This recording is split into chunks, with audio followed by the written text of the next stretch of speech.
अस्सलाम वालेकुम एवरीवन, आप देख रहे हैं मेरी कामयाबी चैनल। हम पेशे खिदमत हैं रमज़ान स्पेशल टॉक शो के साथ। आज जो शख्सियत हमारे साथ मौजूद हैं वो किसी तारुफ की मोहताज नहीं है। She is very dynamic and inspireful personality. She is represented United Nation and also she is represented of you Pakistan youth program. बहुत ही काबिल सलाहियत की मालिक हैं। पाकिस्तानी यूथ को रिप्रेजेंटेड करती हैं पूरी दुनिया के अंदर और बहुत से बड़े पॉलिटिकल प्लेटफॉर्म पर भी पाकिस्तान को रिप्रेजेंट किया है इन्होंने। पाकिस्तान की जो यूथ है उसकी टैलेंट को दुनिया भर में उजागर करती हैं, उनको नरिश करती हैं और बताती हैं कि पाकिस्तान एक हुनरमंद पाकिस्तान है। तो जानना चाहेंगे हम इनकी कामयाबी का राज। So let's start our interview. अस्सलाम वालेकुम। अस्सलाम वालेकुम, कैसे हैं आप? कैसे हैं मिजाज आपके? अल्हम्दुलिल्लाह बिल्कुल ठीक। Thank you for having me. Welcome and it's आली ऑनर फॉर मी कि आपने अपना कीमती वक्त हमारे शो के लिए निकाला और बहुत अच्छा लगा आपसे थैंक मिलकर। यू। तो बिस्मा, सबसे पहले बताइएगा कि रमज़ान किस तरह जारी और सारी हैं और क्या रूटीन चल रही है आजकल? आई थिंक रमज़ान एक ऐसा मंथ होता है कि जिसमें आई थिंक हम पूरे 11 महीने इसका वेट कर रहे होते हैं, because it's not just a physical routine change, लेकिन एक बहुत स्पिरिचुअल रूटीन चेंज भी होता है। And I think mental well being के लिए it's the best month ever. And ऐसे ही है कि I am taking Ramzan very slow and steady, and ऐसे ही मैं लेके जाना भी चाहती हूँ।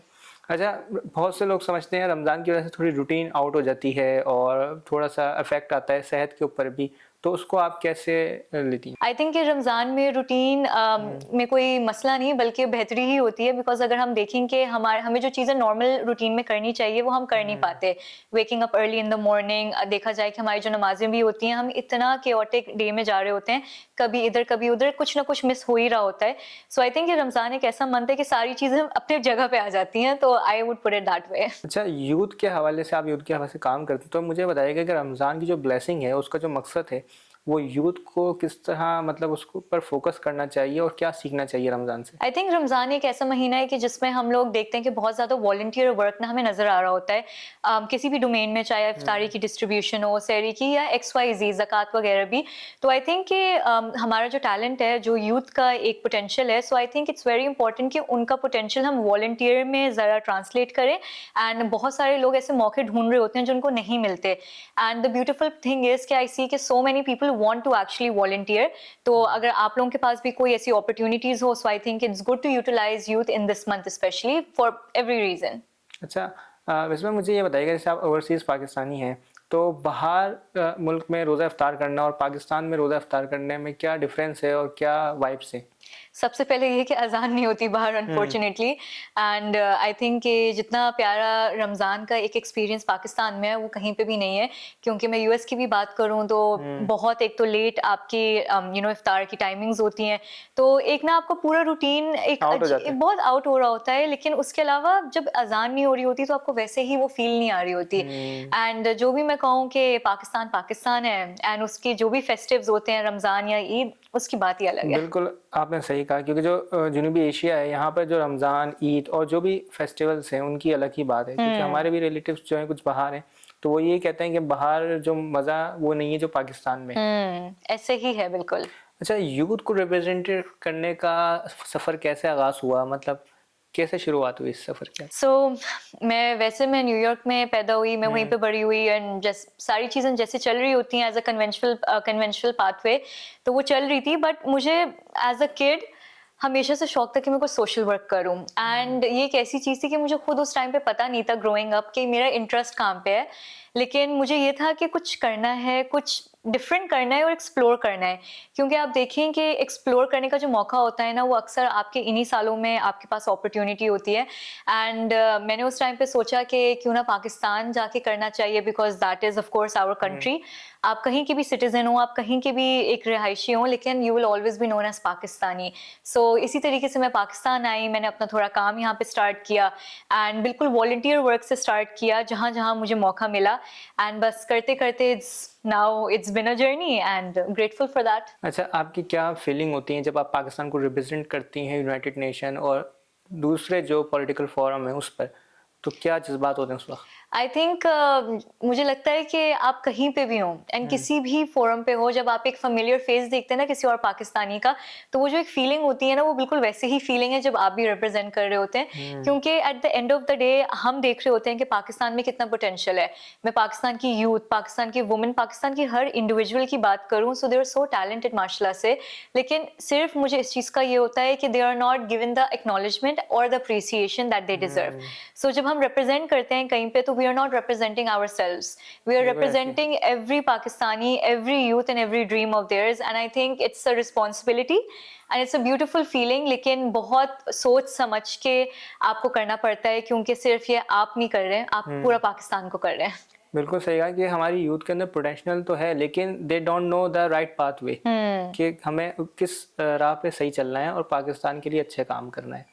अच्छा, जो लोग इस फील्ड में आना चाहते हैं, पाकिस्तान को रिप्रेजेंट करना चाहते हैं, यूनाइटेड नेशन को ज्वाइन करना चाहते हैं, तो क्या तरीक़ेकार है इसका?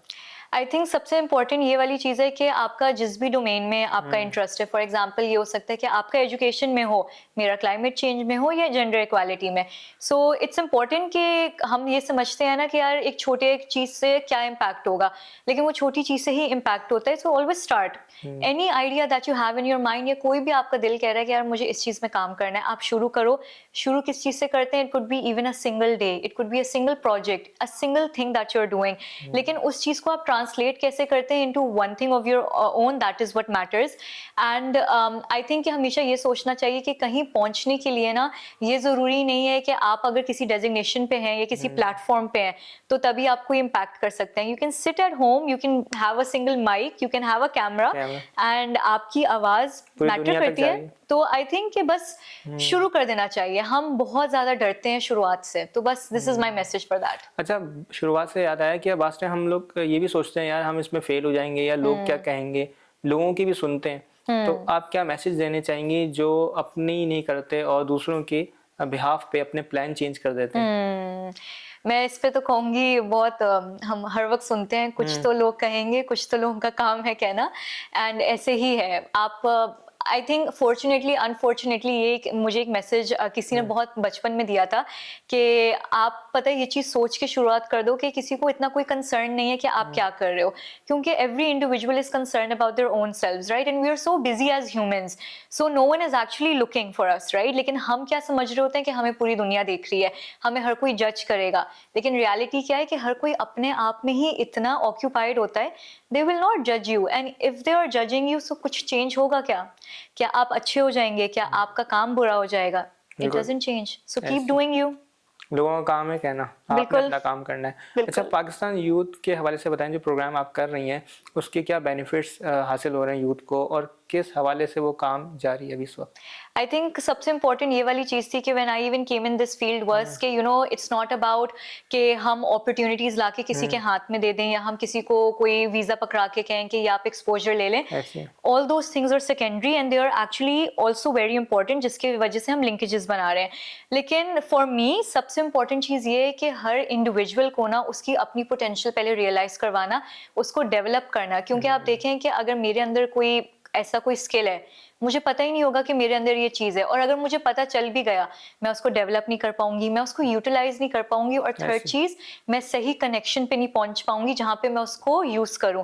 सो आई थिंक कि acknowledging one's ability and then appreciating their ability, developing it, और फिर उनको राइट कनेक्टिविटी देना, ये मेन चीज़ है। एंड इस पे आई थिंक मेरा सबसे बड़ा फोकस है। अच्छा, आप मुझे ये बताएंगे जो यूथ है हमारी, उसके इम्पैक्ट और एक्सपीरियंस में कितना डिफरेंस है? क्या ज़रूरी है हमारे मतलब माशरे के अंदर, लाइफ के अंदर इम्पैक्ट या एक्सपीरियंस होना चाहिए? आई थिंक कि एक्सपीरियंस एक ऐसी चीज़ है, बिकॉज उसका आपको सर्टेनिटी पता नहीं होती है। यू डोंट नो कि आपका जो एक्सपीरियंस है will it actually lead to something या इट विल नॉट। लेकिन हम जो ये वर्ड्स यूज़ करते हैं ना कि यार मतलब what if we fail, what if we succeed, I think ये बहुत बहुत सुपरफिशियल चीज़ें हैं, क्योंकि हर सक्सेस में, हर फेलियर में एक चीज़ कॉमन है, वो एक्सपीरियंस है। तो आई थिंक इम्पैक्ट हो या ना हो, लेकिन उस एक्सपीरियंस के अंदर ज़रूर इम्पैक्ट होता है, एंड बिल्कुल ऐसे ही है। और हर फेलियर होता है, उसके अंदर कुछ ना कुछ लर्निंग होती है। बिल्कुल ऐसे अगर हम पॉजिटिव वे में सोचें तो ऐसे ही है, बिल्कुल। अच्छा, हमारे आप देख रहे हैं जैसे पाकिस्तान के हालात हैं, उसमें बहुत सी यूथ है वो बाहर जाना चाह रहे हैं हर कोई, तो वो समझते हैं कि हम बाहर जाकर जो है सब कुछ सेट हो जाएगा, तो उनको क्या मशवरा देना चाहेंगे आप?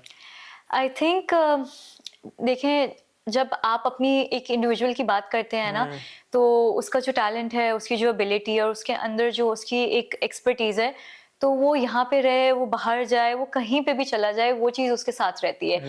डिफरेंस ये आ जाता है कि आप उसको लेवरेज कैसे करते हैं। अब मैं ये चीज़ कहती हूँ कि ये कॉन्सेप्ट बना हुआ है कि अगर आप बाहर गए तो आपकी सारी चीज़ें बिल्कुल सेट हो जाएंगी, राइट? लेकिन बाहर की बहुत हार्श रियलिटीज़ होती हैं, यहाँ की अलग हैं, वहाँ की अलग हैं, एंड इसमें कोई अच्छाई या बुराई की बात नहीं। It's just about every place comes with different set of challenges, and it depends person to person के वो उसको कैसे केटर करता है। लेकिन अगर हमने ये एक माइंडसेट बना लिया ना कि सिर्फ बाहर जाके ही चीज़ें सही होंगी, तो इस तरीके से फिर आप जो रह के जो आप कर सकते हैं ना, वो भी आप नहीं कर रहे होगे। तो ये माइंडसेट नहीं होना चाहिए। But of course exposure is very important, just ताकि हमें आइडिया हो कि क्या क्या दुनिया में चल रहा है। नहीं, एक्सपोजर आप सही कह रही हैं, लेकिन हमारे यहाँ ये माइंड भी बना हुआ है कि अब बाहर जाना है। और अभी मैं न्यूज़ देख रहा था कि आधे से ज़्यादा जो लोग हैं, जवान हैं, वो बाहर जा रहे हैं, यानी कि पाकिस्तान का टैलेंट तो बाहर शिफ्ट हो रहा है। तो क्या आप समझते हैं कि हमारी अपॉर्चुनिटीज नहीं मिल पा रही, या कुछ ना कुछ कमी है, कोई लैकनेस है? आई थिंक कि ब्रेन ड्रेन सबसे बड़ा इशू है, क्योंकि आप देखें कि जितने भी हम इंडिविजुअल्स की बात करें, तो सिर्फ और सिर्फ ना सिर्फ जॉब आपकी बात नहीं होती है, आपकी जो पर्सनल वेलबींग होती है, प्रोफेशनल वेलबींग होती है, वो दोनों इक्वली इंपॉर्टेंट होती है। एंड अगर हम देखें कि यार एक जॉब में जितने हमें चैलेंजेस, आजकल जॉब मार्केट हुई हुई है, लेकिन जॉब मार्केट पहले भी ऐसी थी और आगे भी ऐसी ही रहेगी, because when we talk about AI coming in, different tech in being introduced, so of course बहुत ज़्यादा जॉब्स में भी चेंजेस आएंगी, लेकिन इट डिपेंड्स कि हम अपने आप को किस तरीके से अपस्किल कर रहे हैं, राइट? लेकिन जो ब्रेन ड्रेन आता है वो तब आता है कि जब हम अपने मेंटल बैरियर को लगा देते हैं और हम कहते हैं कि बस ये होगा तो तभी हम खुश होंगे, और वो जब मिल जाता है तो हम कहते हैं अब जो अगली चीज होगी तभी हम खुश होंगे। तो हम एक लूप पे चल रहे होते हैं और हम जो है ना बस जो प्रेजेंट होता है ना उस पे नहीं फोकस करते। तो मुझे ऐसा लगता है कि ये भी बिल्कुल आपने जो सवाल किया वो ऐसे ही है कि हमें नहीं पता बाहर जाके हम करेंगे क्या या क्या फायदा होगा, लेकिन एक बस वो लूप है ना कि यार ये हो जाए तो बाकी चीजें सेट हो जाएंगी, ठीक हो जाएगा, क्योंकि हमें तो आगे का पता नहीं होता फ्यूचर, ऐसे ही कि है। वहाँ जाके क्या मुश्किलात हैं। क्योंकि जो वहाँ रह रहे हैं उनको ज़्यादा अंदाज़ा है, वो कहते हैं यार हम पाकिस्तान अच्छा था हमारे लिए। बिल्कुल क्योंकि यहाँ थोड़ी मुश्किलात तो हैं, लेकिन कुछ अच्छाइयाँ भी हैं। बिल्कुल, बहुत सारी अच्छाई हैं। बल्कि आप अगर जैसे हमने अभी बात की रमज़ान, ईद, किसी रमज़ान, ये चीज़ की सब भी, चीज़ें। तो मैं कहती हूँ कि ये चीज़ बहुत इंपॉर्टेंट होती है, बिकॉज देखें work is not everything, right? Work is a part of life, लेकिन हम लोग क्या कर लेते हैं, हम अपने करियर को ना पूरी लाइफ बना देते हैं। एंड वो जो एक हसल कल्चर बिल्डअप हो रहा है ना, वो जो कंपटीशन है, आप एक काम कर रहे हो, आपको लग रहा होता है कि यार you are missing out on doing something else, तो हमने अपनी मेंटल वेल बीइंग इसकी वजह से बहुत इम्पैक्ट की है। पाकिस्तान में ये चीज़ें हैं कि you have your family, you have your culture with you, and उसकी बात ही अलग है। अच्छा, आपने जेंडर इक्वलिटी पे भी काम किया है, तो उसके लिहाज से आप क्या समझती हैं पाकिस्तान में, मतलब क्या रेशियो है इसका? आई थिंक कि हमने चेकलिस्ट तो बहुत ज़्यादा बनाई नहीं है कि हमें जो है ना इतने रेशियो जो है ना, हमें पीपल विद डिसेबिलिटी भी हमें इंक्लूड करना है। हम जेंडर इक्वालिटी की बात करते हैं कि बोर्ड में इतने फीमेल्स होनी चाहिए, लेकिन मेरा बस एक पर्सपेक्टिव है कि ठीक है, चेकलिस्ट लगाने से आप उनको जगह तो दे देते हैं and we are probably a part of it, लेकिन it all comes down to your cognitive ability कि आप उसको मेंटली कितना एक्सेप्ट कर रहे हैं। देखिए, सीट देना ना बहुत आसान है, सही है, बहुत सबसे ज्यादा आसान चीज ये है कि आपने एक रूम में किसी को एक जगह दे दी, बट मेंटल बैरियर कैसे आप खत्म कर रहे हैं, कितना कर रहे हैं, कितना बोलने की इजाजत दे रहे हैं, और जो बोला जा रहा है तो कितना आप उसको समझ रहे हैं, right? So gender equality is not just about giving another seat, it's the mental barrier we need to crack now. एक दूसरा सवाल मेरा ये है आपसे कि जो हमारे माशरे में है एक आवाज़, मतलब अपने हक में बोलना या वॉइस पावर उसको आप कह लें, तो उसकी भी कोई इक्वलिटी होनी चाहिए, या मतलब उस पर कुछ इतराज़ात हो सकते हैं या नहीं हो सकते? देखें, हर इंडिविजुअल का जो ओपिनियन होता है ना वो इक्वली इम्पोर्टेंट होता राइट, है। यानी कि everyone has the right to speak, and I think कि एक चीज़ I would like to comment कि अक्सर हम अपने प्रोफेशनल लाइफ में भी ये चीज़ या पर्सनल में देखते हैं कि जब कोई अपने आके ओपिनियंस शेयर करता है या कोई अपनी फीलिंग्स शेयर करता है, तो हमारा सबसे पहला डिफेंस मैकेनिज्म क्या होता है, हमने ऐसा नहीं कहा था, आप गलत समझ रहे हो, है ना, या हमारी ये नियत नहीं थी। लेकिन I think this is where it all comes from कि द मोमेंट कि आप इनवैलिडेट कर देते हैं ना किसी को कि तुमने गलत समझा या तुम्हारा ओपिनियन गलत है, तो वहीं पे ये सारा मसला स्टार्ट होता है। अगर कोई चीज़ कोई फील कर रहा है, किसी का कोई ओपिनियन है, तो पहली चीज़ ये है कि आप अग्री करें या ना अग्री करें मुझसे, आपको लेकिन ये कहना ज़रूरी है कि आप सही कह रहे हो, ठीक है, हाँ मेरा पॉइंट ऑफ व्यू अलग हो सकता है, तो we can disagree but we can not disrespect us, ये चीज है। यानी कि हमें दोनों के जो पॉइंट ऑफ व्यू है उसकी रिस्पेक्ट करनी चाहिए। जाहिर सी बिल्कुल। बात है, आपका कहने का अंदाज कुछ है और हमारा कहने का, तो हमें उसमें बिल्कुल। से पॉजिटिव चीज़ों को कलेक्ट करना चाहिए। ऐसे ही है। बिस्मा कमर, आपका बहुत शुक्रिया कि आपने अपना कीमती वक्त दिया हमारे शो के लिए, और आप इन दी एंड रमज़ान के हवाले से कोई मैसेज देना चाहें यूथ को जो कि इम्पोर्टेंट हो, रमज़ान के हवाले से भी और रमज़ान के बाद भी हम उसको जारी रख सकें। आई थिंक एक मैसेज, रमज़ान हो या ना हो, एक ऐसी चीज़ जो कि हमें याद रखनी चाहिए वो ये है कि बहुत ज़्यादा चीज़ें ऐसी होती हैं जिस पे आपको लगता है कि यार आप भी ना थोड़े से हार्ड हो जाओ, थोड़े कोल्ड हो जाओ, एंड अगर किसी ने आपके साथ गलत किया है तो आप भी करो, क्योंकि ना should be tit for tat. लेकिन आई थिंक कि ये करने से कभी भी जो है ना कोई फ़ायदा होता नहीं है।